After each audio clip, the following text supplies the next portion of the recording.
네. 상가주택을 원하신다고요? 네, 이게 그러니까 네. 그 원룸 있는 주택이더라고요. 원룸으로 된 통건물 말씀하시는 거죠?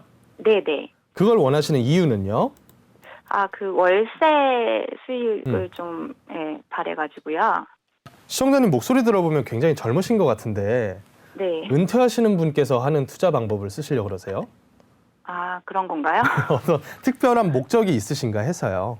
아, 목적은 아니고 네. 이제 아파트가 그래도 좀 많이 올라줬고 네. 그리고 좀 월세 수익이 조금 더 있어가지고 좀 이제 보탬이 됐으면 해서 알아보던 중에 이런 방법이 있는데 이게 좀 괜찮은 방법인지 해서요.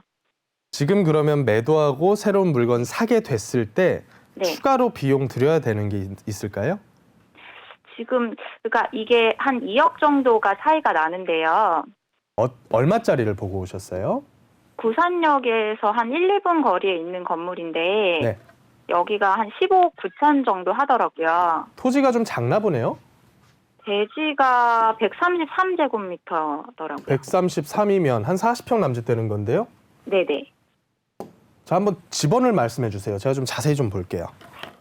지번까지 제가 확인이 지금 안 돼가지고요. 확인 안 돼요? 그러면 예. 토지 전면 상황이 어떤지 아세요? 토지가 잘 돼 있는지? 그건 잘 모르겠는데. 이 부분을 확인을 하셔야 돼요. 아, 네네. 이제 상가주택이라던가 단독 다가구 같은 물건을 사실 때는 네. 많은 분들이 이제 건물만 보고 들어가시는 게 아니라 네네. 건물 플러스 토지까지 생각을 하고서 고려를 하는 거거든요. 네. 사실 언젠가 노후되면 이 토지 위에다가 새로운 건축 행위를 할 수가 있어야지 나중에 매도를 한다라고 했을 때도 제값을 받을 수가 있어요. 네네. 근데 건물 아닌 토지가 만약에 면적이 40평밖에 안 되고 도로도 제대로 안 끼고 있고 이런 네. 상태면 건축 설계를 짤 수가 없어요. 아, 그러니까 가격이 다른 데 있는 토지보다 저렴할 수밖에 없어요. 제가 알기로 도로 같은 거는 잘 음. 돼 있는 걸로 알고 있거든요.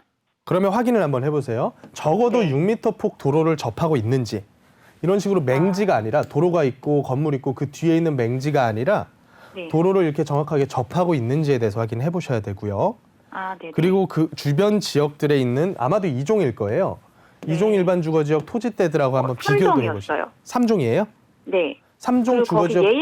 예일여중 있는 그쪽이고 토지도 제가 이제 말씀해주신 걸로 보면은 네. 대로변에서 바로 보이는, 그러니까 대로변 바로 큰 건물 뒤에여가지고 바로 보이거든요. 그렇게 말씀을 하셔도 제가 확인은 안 됩니다. 방송상에서는.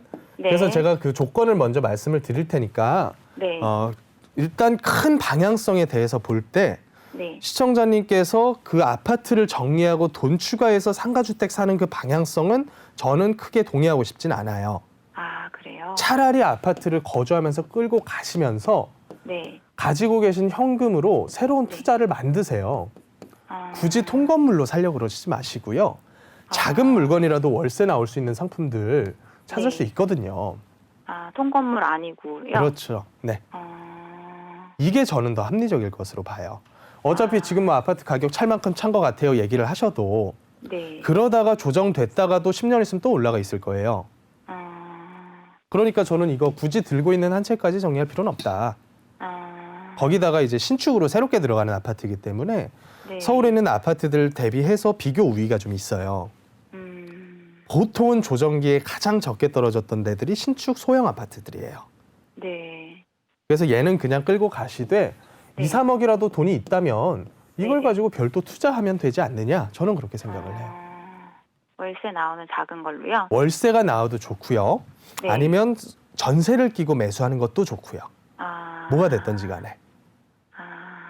그래서 이런 형태의 투자를 할 때 많은 분들이 걱정하는 게 뭐냐면 아니 네. 그러면 다주택자 돼가지고 요 네. 아파트에 대한 비과세 혜택 못 받잖아요. 이렇게 얘기를 네. 해버려요. 네네. 그런데 문제는 뭐냐면 얘 팔 계획도 없거든요.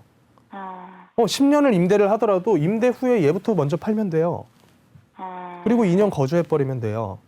그러니까 이런 세금에 대한 부분은 피해갈 방향이 얼마든지 있어요. 그러니까 저는 가장 미련한 행위가 뭐라고 보냐면 투자의 목적을 세금 안 내는 걸로 잡아놓는 사람들이 있어요. 투자의 목적은 세금 낼 거 내더라도 돈을 버는 건데 네. 반대로 생각해버리시는 분들이 있더라고요. 그래서 시청자님께서는 나이도 젊으시고 하시니까 저는 네네. 이제 투자로서 계속 늘려나가는 형태로 다 팔아서 하나 깨끗한 거 하나 사는 게 아니라 네. 가지고 있는 상태에서 조금씩 늘려나가는 게 더 합리적일 것이다라고 봅니다.